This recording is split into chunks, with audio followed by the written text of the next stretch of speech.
All right, so I don't think any of you guys were in my class last time, so we're going to start off with this statement right here. Because the most powerful statement in the world is what follows, I am. So I want you guys to say with me, I am a master of my health. Say it. I am a master of my health. Say it louder than that. I am a master of my health. All right, guys, so last week we added in some goals we were going to hit, and this week we're going to dive a little deeper in. So we're going to get started here. All right, I'm not going to waste our time. You know all of us, right? Except for, where's Dr. David at? Dr. David! I'm sorry, Dave, come here. He told us recently that his friends call him Dave. I'm like, well, then why'd you tell us your name's David? Up here. Just co-workers, not friends. Everyone's my friend. It's true. All right, have you guys all met Dr. David yet? Yes, sir. Yes. So this is the new doctor in our office. He just passed Part 3 boards. Yeah. So he's going to be licensed soon. He's going to be adjusting you guys well as well. Awesome doc here. Can't wait to get my hands on all you guys. All right, guys. So last week we talked about our purpose in this office. We want to be the standard for natural health care, where everyone is empowered to live their life to their full potential. Now, I don't know if anybody told you this last week, but your full potential is limitless. It's abundant. There's no limits to your health, and what we're going to do is we're going to build health each and every day. We're not going to take away from it, because health is a paradigm. You're either building health or you're taking away from it. So we're going to add stuff in each and every day, and you're going to creep towards that full health potential and unleash your God-given abundance that's within you. Now, guys, there's a thing called a tipping point here in marketing. It takes 25% of the population before it becomes a standard of thinking. Now, when it comes to the healthcare model in this country, right now we rank in between 29 and 33 when it comes to standard of health. So we lead the world in diabetes, cancer, and heart disease. We all know that. We also have more infants dying than any other industrialized nation. Actually, Cuba has better infant mortality rates than we do. This is because we have taken the definition of healthcare as medicine. That is not healthcare. So with you guys being in this office here today, you guys represent a shift in that. So I want you guys to pat yourselves on the back, because you guys represent something. We're going to create a true healthcare system. And we're going to do that with each one of you guys here by getting more people in here, by you guys leading by example. So right now there's 328 million Americans. So 25% of that's what we got to be seeing. That's when stuff is a standard shifting. That's when we change the world. Now we have to first of all reach about 10 to 12.5% of the population, because that represents when things become mass market, when things take off. Right now, I want you guys to pat yourselves on the back again, because what you guys are is you guys are early adopters. The early adopters, they're the ones that take off for us first, all right? So we have to see 82 million people in order to reach that. Chiropractic, the 5 essentials are nowhere close right now. But you guys are here and you guys are going to change that. We're going to change the world together. So from last week, we already talked about that, all the stuff we went over. How did you guys do with your goals last week? Good. All right, I want to hear some victories, some wins from at least 3 people. So who's got a victory? Giselle, I know you have one. Calling you out. All right. I found a way to get my workouts in. She did. and I can't miss them. I don't think I'll be able to miss them. So yes, that was a tough one to conquer. It was really hard to find a spot, a time to fit it in, and I got creative. You were creative. When it comes to boosting your health, you have to be creative. Sometimes we might say we don't have the time, we don't have the space to do our workouts. Well, we figure out a way when you want it enough. It's all about wanting health enough in order to make the time to do it. I got 2 more. I saw your hand up, Mike. What do you have? I just meditated every morning. Perfect. I love it. Yeah. Yes. Mike The old Senior. guy says, get up and get out of your own way, get that workout in the first half hour you're awake, and you'll have a better day. Absolutely. Start off the day with health. So I'm proud of each and every one of you guys. No matter what you did to boost health, I'm proud of you. But this week we're going to talk about viruses. We're going to talk about immunity. And how, now the title of this is Fearless. It's all about you mastering your health to become fearless. The opposite of being fearless is the germ theory here. Now, back in the late 1800s, there was two theories. Who's heard of pasteurized before, like pasteurized milk? There was a chemist, French chemist known as Louis Pasteur, and he postulated this idea known as the germ theory. Essentially, what he said was germs make people sick. Well, at the same time, he actually had a rival. His name is Bachmann. What he said was, it's not the germs, he had the terrain theory. And it was that germs are a natural part of your environment, and it's your ability to adapt to your environment that causes sickness. So your lack of ability to adapt is going to correlate to sickness and disease. Well, guess what? Pasteur won this argument here because the medical system, the pharmaceutical industry could accept it, and then they could sell more drugs out of it. Well, chiropractic, it aligned with the terrain theory. So this is D.D. Palmer. He was the founder of chiropractic, delivered the first chiropractic adjustment. He said, I desire to know why one person was alien and his associate, eating at the same table, working in the same shop, at the same bench was not. Why? What difference was there in these two persons that caused one to have various diseases while his partner escaped? So we've all heard stories of people in the work environment that have been exposed to COVID, but then the vast majority of the people within that environment are not. Why did that one person get COVID with symptoms and somebody else didn't? We're seeing this today. His son was known as the developer of chiropractic, so he took his dad's idea and he ran with it. If the germ theory of disease were correct, there would be no one living to believe it. Guys, right now in your body, there's viruses that people are fearful of. There's cancer developing in your body, but your immune system, your body has the ability to fight it. Actually, what they call viruses are opportunistic, which means that you have them dwelling inside of you, and what they're waiting for is a moment in which they can take the opportunity to develop sickness within you. But that's not going to happen to a single person in this room, because we're going to master the 5 essentials and become fearless. There's nothing to fear, guys. You guys are developed, you guys are designed, created to live an epic life, and that's what we're going to do. So the immune system, how does it work? First of all, there's viruses and there's bacteria. Viruses are actually either RNA or DNA. What's happened is, now the coronavirus is known as a novel virus. That's what makes it. How many viruses do you think were novel to humans dating back to the thousands of years of humanity? All of them. Yeah. Cool. Now, how the immune system was actually created was that a virus came into a human and it actually entraced with the DNA in that human, working together as a unit to create your immune system to fight diseases, to fight cancer, to fight heart disease. Now, the immune system, it's a collection of structures that distinguish the bad from the good. So they're like, this guy's good, this guy's bad, we're going to save this one here. Now, guys, what do we call it when our immune system all of a sudden is not distinguishing the bad from the good guys, and it starts attacking our own tissues?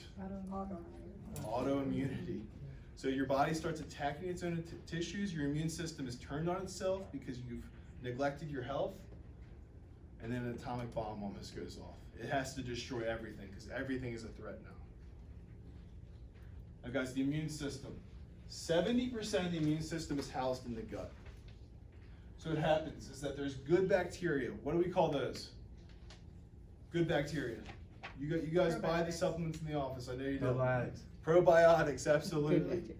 The probiotics, they identify a potential threat. So a virus, a bacteria.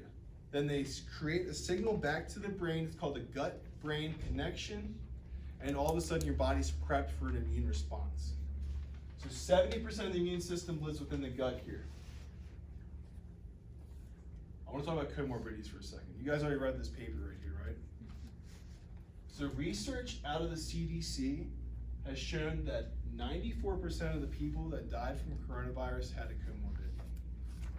That means that they were dealing with obesity, heart conditions, diabetes, a weakened immune system, or high blood pressure. But then they got the little cherry on top was the coronavirus, and they succumbed to that. Now the thing is, right now research is showing that about 68 to 75% of the population has a comorbidity. But when does somebody know they have a disease? When they go to the doctor and they come up with symptoms, right? Do you think they had the disease developing before they knew about it? Yes. Absolutely. So how many underlying comorbidities are there right now that people are dealing with and they don't even know it? It's pretty scary stuff. So when it comes to, we have to help out everybody, because people don't even know what their health is until they look at those x-rays and we're able to sit down with them. And guys, what fixes comorbidities? What gets your health in check? What are we mastering here? The 5 essentials. We're gonna master the 5 essentials. That's what we're here for. So we're gonna build a fearless immune system together. All right, guys, with the 5 essentials here, I wanna hear some stories from somebody. Every single person in this room right now was personally selected by all of us in the office because you guys had a lot of you guys had a health transformation. So I want to hear some victories that you guys have won during this 5 essential process here. I want to hear 3 of them. 3 of them, yes. I came in for low back pain, and within 3 or 4 months, my asthma was completely gone. Yeah. That's amazing. Due to a Yes. change in diet and adjustment. The 5 essentials, what it comes down That's to. awesome. I want to hear 2 more. I came in with lower back pain as well and found out that not only did I have lower back pain, but it was cutting off my body's ability to detect a problem because my nerves weren't shooting properly. And now I've been able to actually find out that, I can lose weight, help my asthma, and get rid of all the other, find out, hey, my body is needing to tell me there's problems through pain, and now I can actually feel it. Nice. Absolutely, yes. Nice. Yeah. I love the stories. I want to hear one more story here. If somebody has one, yes, Giselle again. I'm sorry, but I came in because of an injury from over 10 years ago that I'd been to doctors and, nothing wrong with you. There's nothing wrong with me. They couldn't find anything. And it was in my hip constantly. And after getting adjusted 3 times a week, and I ride horses. And so all of a sudden my friend's riding behind me. She goes, "That's the first time I've seen you sit straight in your saddle." I'm like, "What do you mean?" And she goes, your hips are straight. Everything is straight. And sure enough, we compared the pictures from before and after. And I went from sitting crooked in the saddle to sitting straight in the saddle. And like whatever was going on in my hip it finally went back into place. Heck yeah. And it stayed there. And it's amazing. It's Nice. like over 10 years. Over 10 years. Now you're Yeah. helping your horse out too, because you're riding your horse. That's awesome. There you go. Guys, I love the stories. I'm going to tell my story soon here. I'm sure a lot of you guys have heard it. So, core chiropractic. Is it true that the body heals itself? Yes. Yes. If we get a cut, do you have to tell your body to heal that cut? No. Now, what controls all health and healing in the body? Brain. The brain does. So if there's an interference to the way that your brain is communicating to your body, would you then say there's a lack in your body's ability to heal? Yep. Absolutely. It's just basic philosophy there. That's what we do. We remove the interference so your body can do its God-given job, and that is to produce health and to heal. So guys, this is what I'm telling my story. There's 2 symptoms. There's structural care, and there's also symptom care.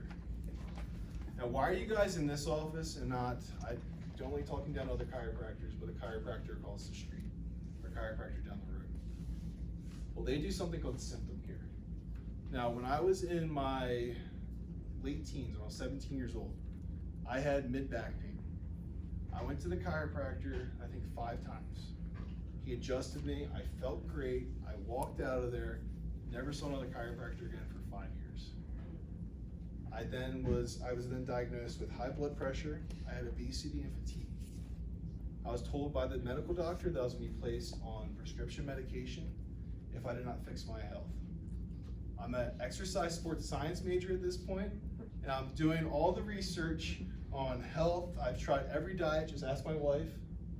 I was vegetarian, pescatarian, vegan, every exercise program. I said, "Doc, what do I do?" "Well, you eat right, you exercise." "Doc, I'm doing that." "I don't know what to tell you, but if you don't fix this on your next visit, you're gonna be placed on prescription medication." Well, I then said that doesn't jive with me, and I went to a chiropractor. That chiropractor taught me what true health and healing was about, and about how it's structured. It's not symptoms, it's not back pain. That's just a byproduct of it. Where I was able to transform my health, and it was that moment right there that I knew I wanted to be a chiropractor so I can help out as many people as possible. So next is nutrition, guys. We have to fuel our cells right. Sugar damages the immune system. We all know how bad sugar is for us. A lot of times we think about diabetes, we think about cancer, we think about obesity when it comes to sugar.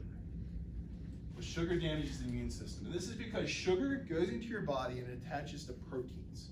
Now, proteins are what makes up your DNA. Now, when it attaches to a protein, it creates something called AGEs.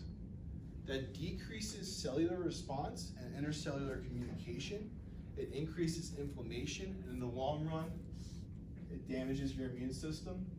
Remember I said at the beginning that opportunistic viruses? It's just waiting for something.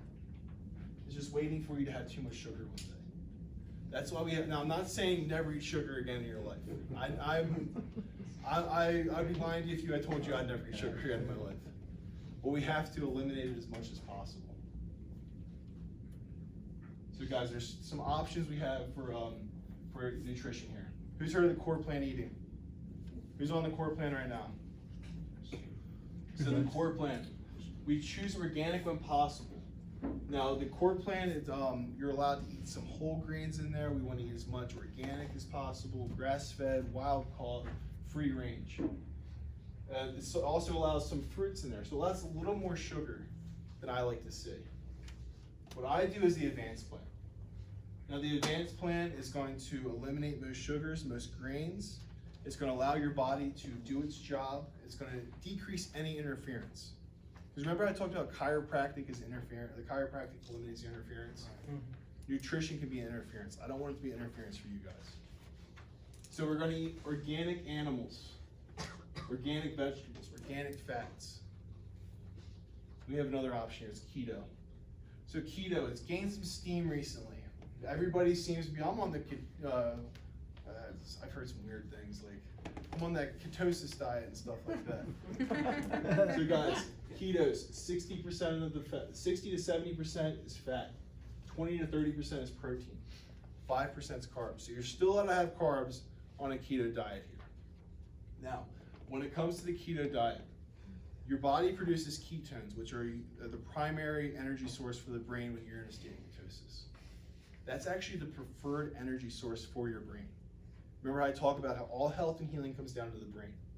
So if your body, now when you're fat adapted, your body produces ketones and actually glucose. But your body will actually save the glucose and use the ketones instead because it prefers that as a clean energy source.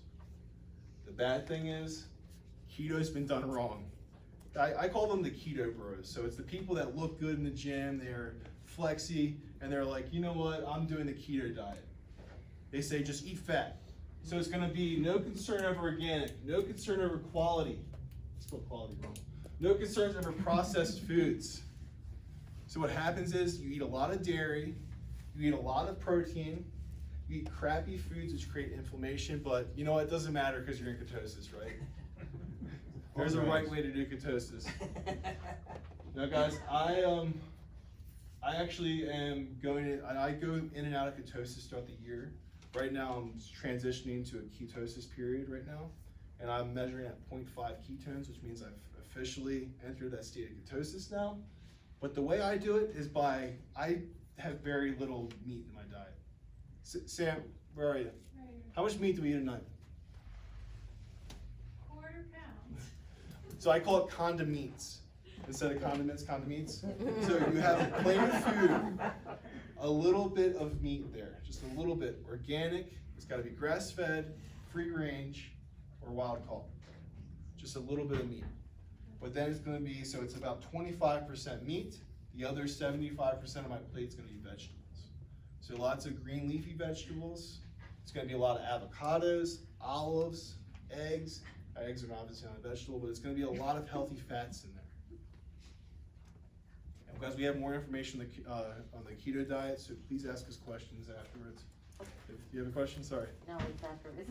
No, let's ask a question, go on. No, go ahead. Which one do you recommend, the keto or the advanced plan when you're going Have you ever done I'd recommend going advanced plan for 2 weeks.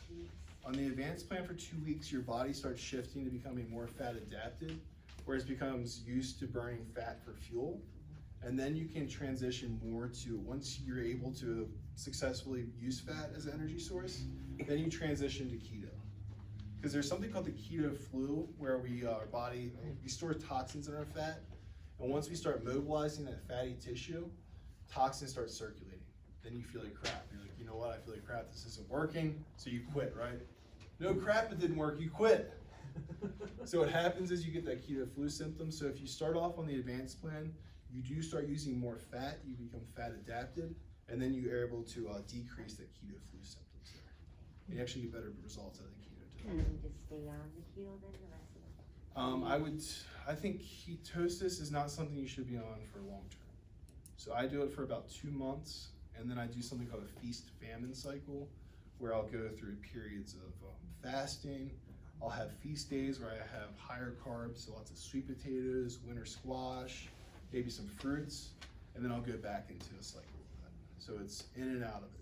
Because you think primally, our ancestors, when they were walking through the woods, would they say, there's an apple there's a peach, I'm not gonna eat that, I'm in ketosis. Just keep walking. No, you would find something, you were hunters, gatherers, we would find it and eat it. Well, guess what? We have seasons. We have a circadian rhythm of sleeping. Well, the seasons have a cycle too. So it's either producing bountiful fruits and vegetables, or we have starchy root vegetables coming in certain parts of the year.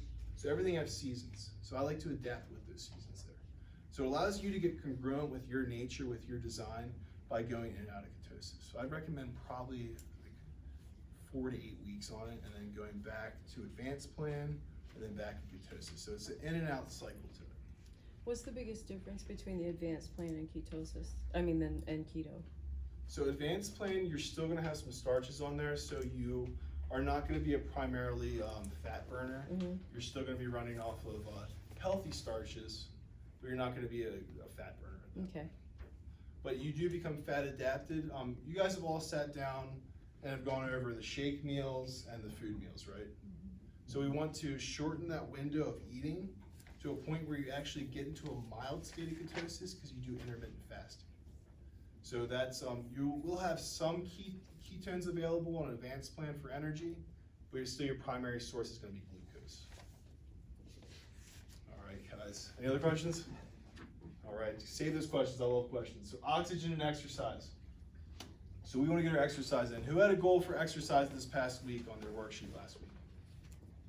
So did you guys meet those goals? Did you try though? Not yet. All right, no problem. I laid an egg. Well, you know what, you're aware of it, which means it's never too late to get back on track here. So exercise reduces illness by over 40%. An interesting research article I read this week, our front desk CA, or probably is taking your x-rays, Jackie, she's from Appalachian State University. They had a research article that came out that showed that a 30-minute walk boosts your immune system by almost 100%. Wow. But who's telling people this? Nobody is. They're saying, lock yourself inside, put a mask on. We need to get moving, we need to get exercise in. And what's the best kind of exercise? Walking.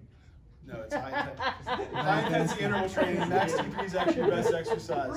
Sorry, but you The know. next thing I was going to say is the best kind of exercise is the one you're going to do, the one you like doing. So we have to find something we enjoy doing and then just go all in on it. All right, guys?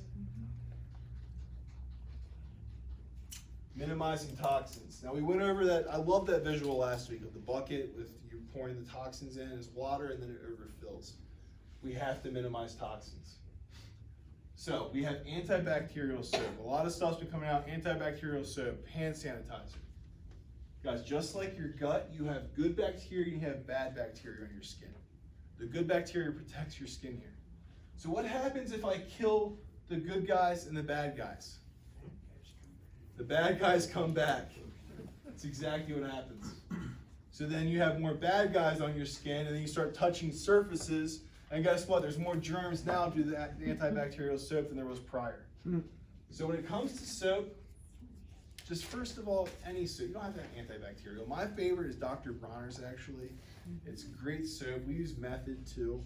There's other soap sources out of there, and it's actually what we found is that it's the friction that kills the bad guys.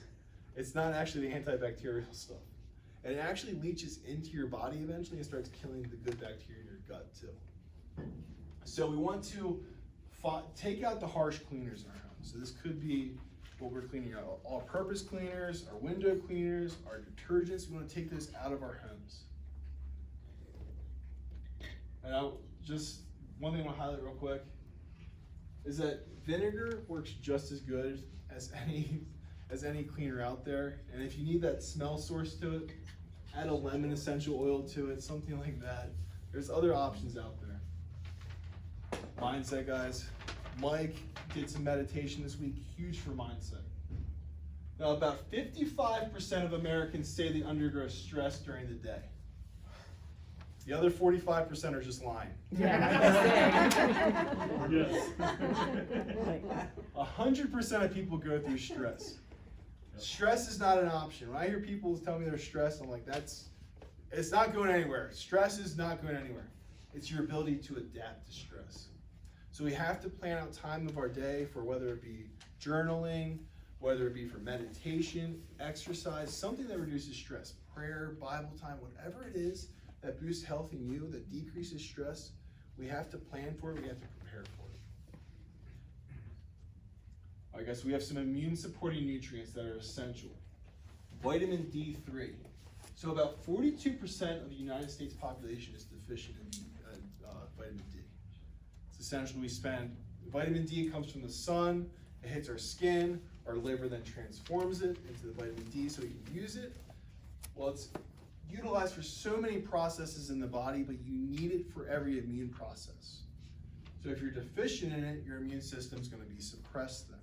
If we're spending all day inside, we're not getting enough vitamin D, so you have to supplement with it. So that's why it's a part of our daily essential lifetime kit. And a lifetime kit, how long do you take it for? Lifetime. For a lifetime.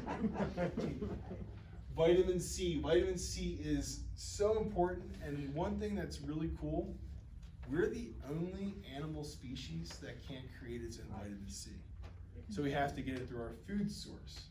Well, now our food source has become so industrialized that it's not the way it was designed to be eaten, so it's decreased in vitamins and minerals such as vitamin C, so now we have to take vitamin C in a capsule form or in a supplement form. Now it comes to vitamin C. If you have any questions if you should be taking it or not, if you're feeling stressed, if you're feeling fatigued, absolutely you need to be taking it because that's a sign that there's an immune system reaction happening. Zinc. Zinc is going to help decrease the duration of sickness by 33%. It's needed for almost every single process too, just like vitamin D is. So elderberry, I always mess this one up. Echinacea. Really? It's As good as you are. We found your kryptonite. The other one was acai for years. I couldn't say it. I was like acai. They're like, "What are you saying?" I'm like, "Acai bowls. Let's get an acai bowl." You mean acai? I'm like, "That's how you say that?" Yeah. I like a Kai. So we have elderberry, echinacea, and other herbs. Got it. So we've actually created a new supplement known as our immune support, and that has the elderberry and the echinacea in it. So this is our immune bundle here. So guys, next week we're going to go over, now remember, this is all about becoming fearless. And one of the things people fear the most is the development of cancer. There is no reason for you to ever develop cancer if we live congruent to the 5 essentials, and we're going to go over that next week. Okay? So guys, we have some challenges here for you. So let's go over the rest of these first. So spinal correction, keep doing it. We're going to boost our immune system. Max T3. If you're doing Max T3 0 times a week, let's make a goal to get it in 1 time a week. If you're doing it 1 time a week, let's make a goal to get it in 2 times a week. If we're doing it 2 times a week, let's get 3 times. If you're doing 3 times, keep doing 3 times and find some harder activity to do throughout the week, or you can focus on one of the other 5 essentials you're lacking into. So guys, we have some goals here. So this week's challenge. sleep. Sleep is needed. We have to be sleeping. We neglect, right, Richard? We need to get sleep. Now remember, I'm going to go back to it again. We're talking about opportunistic viruses. One night of bad sleep decreases your immune system by 50%. Yes. So that gives yourself an opportunity for a virus to take advantage. So we have to prioritize sleep. Now when it comes to your sleep, there's some goals here. Who has a TV in their bedroom? Get the TV. Get the TVs out of your bedroom. If not, make sure they're turned off. Do not watch TV before bed because they emit something called blue light. Blue light emits actually decreases melatonin production because it makes your body think that you're awake still. So looking at your phones too. Do not look at your phone, computers, everything. Don't look at that for 2 hours before bed. All right? It's difficult, I know. Now, if 2 you guys have hours? seen- I don't even have 2 hours So before you bed fall by the asleep time to I this? get home. Good Yeah, God. so I'm a stickler. I keep it actually in the kitchen. I don't have myself actually in my room even. So we need to decrease our phone time before bed. Our computer time, any screen time at all. But also a really cool thing, if you guys have ever seen me in the office wearing glasses before around, my vision's perfect. I have 20/20 vision. And they're not for show either, they're not for fashion.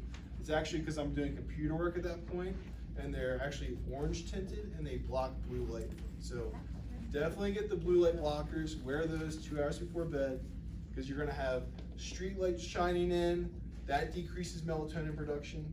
You're going to have your phones ringing. I know it's gonna be hard to decrease for 2 hours, but we have to try our best. Also find time to stretch, do your home care. You guys all brush your teeth before bed, right? Are you guys doing your home care before bed too? Yes, sir. Yes. Do your home care. That's going to help decrease stress too to get a better night's sleep as well. So wobble and traction. Make sure we stop eating 90 minutes before bed too. Now when it comes to falling asleep, our body wants to decrease our core temperature so we're able to get a deep night's sleep. Well, actually the calories, you eat a calorie and actually produces energy, heat. So when you eat up to 90 minutes before bed, your body's still digesting, your body's not able to lower its core body temperature, so your sleep is then sacrificed. Next thing, my favorite thing to do is I like to express gratitude. So my wife and I, Sam, at dinner time, we sit down, we go over 3 things we're grateful for the day. That resets your mind so you're able to get into a restful sleep and just go right to bed, all right? So we want to make sure that the room is dark too. So if you want to get blackout sheets eventually, what I use is actually a sleep mask on my eyes. We need to be dark, we need to decrease stress and not eat.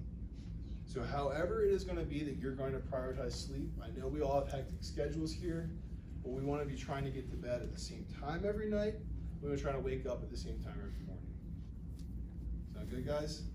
I have one, now if you guys are interested, go to thepowerofwhen.com, and it's actually really, because I'm the type of person that I hear something, I'm like, Tony Robbins does this, Tim Ferriss does this, so I'm going to all of a sudden start doing that. All of a sudden my morning routine is 2 hours, and who has 2 hours in the morning? Well, this thing called the Power of When, it actually develops something called the chronotype. So you either fall into lion, bear, dolphin, or wolf. It's then based upon that, it develops your sleep patterns, when you should be going to bed, what you should be doing when you wake up in the morning, for you to get a better night's sleep. So look at that, there's a little questionnaire on there.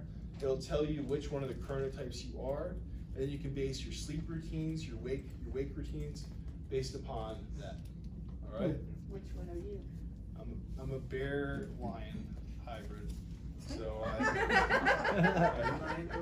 yeah. I'm a man bear pig. So yeah, I like to wake up early. I have around 2 to 4 p.m. It said that I have a dip, which happens, and then I like to go to bed early. I get grumpy if I don't go to bed early too, which my parents have said it's been going on for a long time. It was my parents' problem, and now it's Samantha's problem. All right, guys, do you have any questions for me here? No questions Okay, at all, you guys good. learned it all. The sleep, okay, 7, 8 hours. What if you wake up during the night? The power of when. If you wake up during the night, then go right back to sleep. When does your brain not like to go back to This one hip hurts. So that's gonna go back to what are you doing before bed? So if you're looking at your phone before bed, if you're eating too late before bed, your body's gonna wake up because you're not falling into a deep enough sleep rhythm where you're able to wake up easily. Then also we might have to look at such as adding zinc into your diet, which helps with deep sleep, magnesium. There's actually, so I said no food, but actually if you take like a tablespoon or a teaspoon of coconut oil before bed, that helps you get a better night's sleep too. So there's some things we can try out there. I'll go over Now that. that eating before bed is like what, 2 hours? About an hour and a half, 90 minutes. Yeah. Which I am one of the most guilty people of. I will open up a jar of almond butter. I'm just gonna have one little scoop, but then it turns into the whole jar all of a sudden. So I've had to develop this discipline over time to not be able to eat before 90 minutes. It's one of my, because when I was a child, I used to wake up in the middle of the night and scavenge the fridge and then go back to bed. So I had to break that habit. Now I'm trying to break the habit every single day, at least 90 minutes before bed. I find out that when I brush my teeth, I wouldn't eat at all. So That's a good idea. Yeah. Because I don't wanna do it again, so I.